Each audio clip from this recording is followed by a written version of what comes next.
Excellences, Monsieur le Président de la Banque de l'ECOWAS, Mesdames et Messieurs, j'ai créé le Forum de Crans-Montana il y a 38 ans. Depuis pratiquement 35 ans, nous travaillons au développement et à l'intégration du continent africain avec toutes les émotions que vous pouvez imaginer, quelquefois les déceptions, souvent les encouragements. Et aujourd'hui, je suis heureux d'être ici à l'invitation du président Donkor pour deux raisons. D'abord, je suis heureux d'être à Lomé parce qu'il existe au Togo un chef d'État qui travaille à la paix et à la concorde de toute une région. Je voudrais saluer la diplomatie du président Faure Gnassingbé et les efforts qui sont faits de médiation et de rapprochement entre toutes les parties qui quelquefois s'affrontent dans des moments qui sont de plus en plus pénibles, notamment pour les populations. D'autre part, je voudrais saluer le président Donkor, parce que depuis qu'il est le président, et il me pardonnera de faire ses compliments, depuis qu'il est le président de la banque de la CEDEAO, c'est une autre banque à laquelle nous avons affaire. Il y a véritablement ici un dynamisme extraordinaire qui se traduit par un certain nombre de réalisations dont nous sommes déjà les témoins et qui est porteur de nombreux espoirs pour le développement et l'intégration régionale et mondiale de toute cette région. Je sais combien l'Afrique est à la recherche de leadership, d'hommes d'action, d'hommes porteurs d'espoir, car ce qui manque à la jeunesse, bien souvent, c'est l'espoir.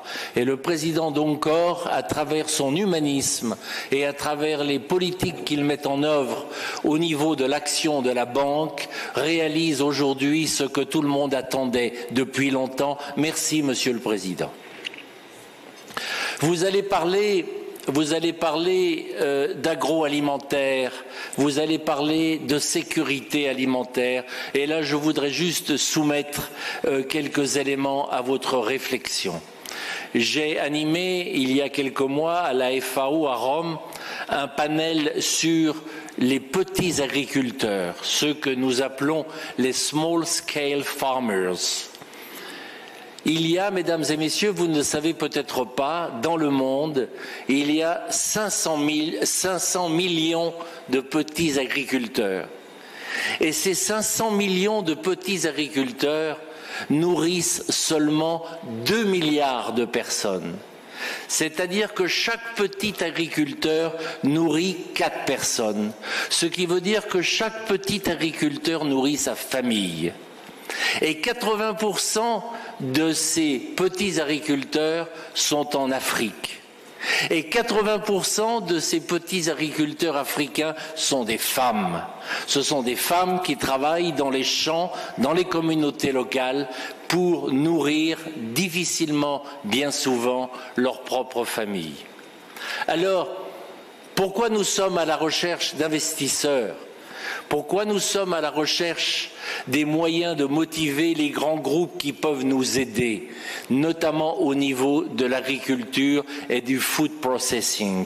Pour une seule raison. Si nous permettons à ces femmes qui travaillent à nourrir leur propre famille, si nous leur permettons de produire plus en leur donnant les produits, en leur donnant la technologie toute simple qui fasse que leur travail soit plus rentable, nous allons leur permettre de produire un excédent.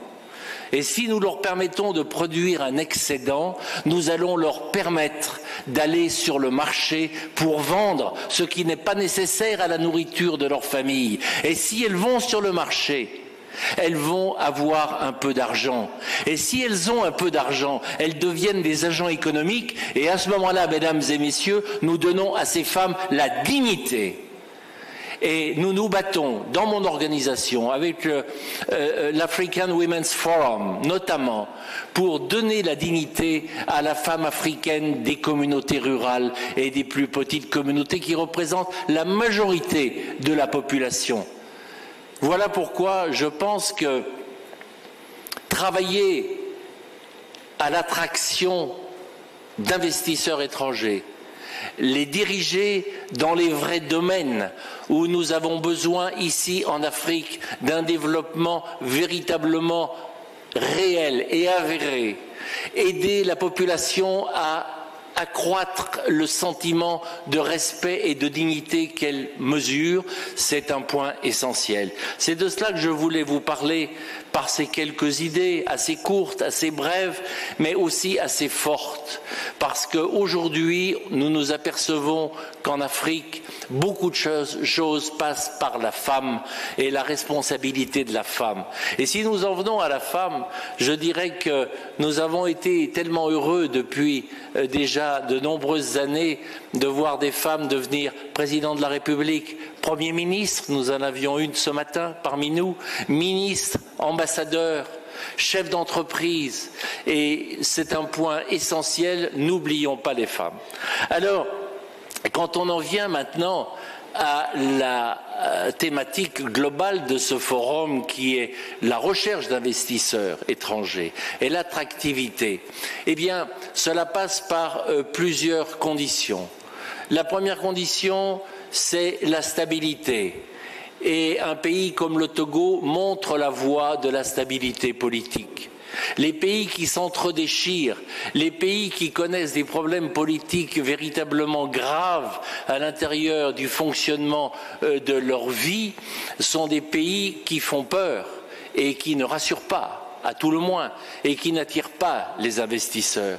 Ici, et c'est très symbolique que la banque de développement de la CEDEAO soit basée à Lomé, on est dans un pays de stabilité et de crédibilité.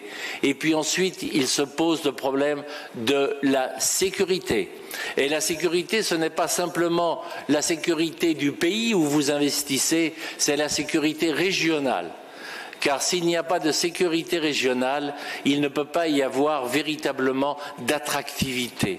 Alors nous allons travailler à cela et je suis particulièrement heureux d'avoir répondu à l'invitation du président Doncor et mon organisation va travailler avec lui à apporter et à consolider l'attractivité de toute cette belle région de l'Afrique de l'Ouest qui est véritablement unique par tout le potentiel qu'elle représente. N'oubliez pas, mesdames et messieurs, je vous donne un dernier élément, que si toutes les terres agricoles africaines étaient exploitées normalement, l'Afrique pourrait nourrir non seulement sa population, mais la population du monde entier.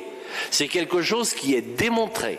Il y a en Afrique non seulement le plus magnifique réservoir de matières premières qui devrait en faire le continent le plus riche du monde, mais il y a aussi en Afrique le potentiel de nourrir toute la population mondiale. Maintenant, c'est à nous, c'est à vous les Africains, c'est aux non-Africains de venir, de s'impliquer, de travailler, d'approfondir et d'investir dans le sens qui convient véritablement à ce développement. Je vous remercie, mesdames et messieurs.